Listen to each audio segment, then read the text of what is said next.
പോട്ട ആശ്രമം signal junction അടച്ചുകെട്ടാനുള്ള നീക്കത്തിനെതിരെ പ്രതിഷേധം. പോട്ട ആക്ഷൻ കൗൺസിലിന്റെ നേതൃത്വത്തിൽ സായാഹ്ന ധർണ സംഘടിപ്പിച്ചു. പോട്ട ആശ്രമം സിഗ്നൽ ജംഗ്ഷൻ അടച്ചുപൂട്ടാനുള്ള അധികാരികളുടെ തീരുമാനത്തിൽ പ്രതിഷേധിച്ച് പോട്ട ആക്ഷൻ കൗൺസിലിന്റെ നേതൃത്വത്തിൽ സായാഹ്ന ധർണ സംഘടിപ്പിച്ചു.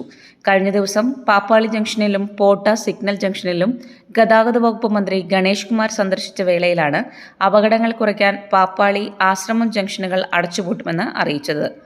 ജനങ്ങളുടെ സഞ്ചാര സ്വാതന്ത്ര്യത്തെ തികച്ചും അവഗണിച്ചുകൊണ്ട് നടപ്പാക്കാൻ ഉദ്ദേശിക്കുന്ന അടച്ചുപൂട്ടൽ ബദൽ സംവിധാനം ഒരുക്കിയതിനു ശേഷം മാത്രം മതിയെന്നാണ് നാട്ടുകാരുടെ ആവശ്യം.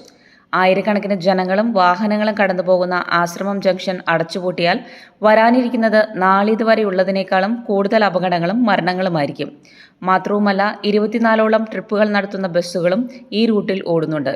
ജനങ്ങളുടെ സഞ്ചാര സ്വാതന്ത്ര്യത്തെ നിഷേധിക്കുന്ന ഈ നീക്കത്തിനെതിരെ നടന്ന പ്രതിഷേധ ധർണയുടെ ഉദ്ഘാടനം MLA സനീഷ് കുമാർ ജോസഫ് നിർവഹിച്ചു. വാർഡ് കൗൺസിലർ ലിബി ഷാജി അധ്യക്ഷത വഹിച്ചു. നഗരസഭാ ചെയർമാൻ എബി ജോർജ്, പ്രതിപക്ഷ നേതാവ് CS സുരേഷ്, മുൻ നഗരസഭാ ചെയർമാൻമാരായ VO പൈലപ്പൻ, MN ശശിധരൻ, കൗൺസിലർമാരായ വത്സൻ ചമ്പക്കര, KS സുനോജ്, ലില്ലി തോമസ്, മുൻ കൗൺസിലർമാരായ ജോണി പുലൻ, രമണി പത്മനാഭൻ, മുൻ Kadukutty panchayat president Thomas I Kannath, Jil Antony, Babu Parookkaran, Joseph Kizhakkunnala, Joy Payanadath, Shaji Kattalan, Aji Puthussery, Johnson Kattalan, PV Antony എന്നിവർ പ്രസംഗിച്ചു. ഈ സത്യാഗ്രഹ സമരത്തിന് കാരണമായ കാര്യങ്ങൾ എല്ലാവർക്കും അറിയാം. റോഡ് സേഫ്റ്റി അതോറിറ്റിയുടെ നിർദ്ദേശമനുസരിച്ച്, അവരുടെ ശുപാർശ അനുസരിച്ച് നാഷണൽ ഹൈവേയിലൂടെ യാത്ര സുഗമമാക്കുന്നതിന്റെ ഭാഗമായി ചലക്കുടി കോട്ട സിഗ്നലും അതുപോലെ തന്നെ പാപ്പാട് ജംഗ്ഷനും ഉൾപ്പെടെയുള്ള പ്രദേശങ്ങളെ ബ്ലാക്ക് സ്പോട്ടുകളായി പരിഗണിക്കുകയും അതിന്റെ അടിസ്ഥാനത്തിൽ ആ റോഡ് ക്രോസ് ചെയ്യുന്ന പ്രദേശം അടയ്ക്കുന്നതിനുള്ളൊരു നിർദ്ദേശം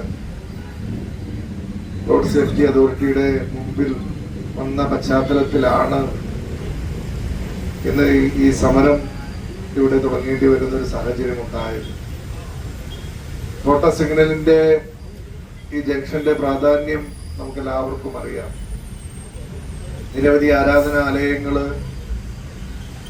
തീർത്ഥാടന കേന്ദ്രങ്ങള്, സ്കൂളുകൾ ഉൾപ്പെടെയുള്ള നിരവധി ബസ് യാത്ര അടക്കമുള്ള ആളുകൾ യാത്ര ചെയ്യുന്ന അതിപ്രധാനമായിട്ടുള്ള ഒരു ജംഗ്ഷനാണ് കോട്ട സിഗ്നൽ.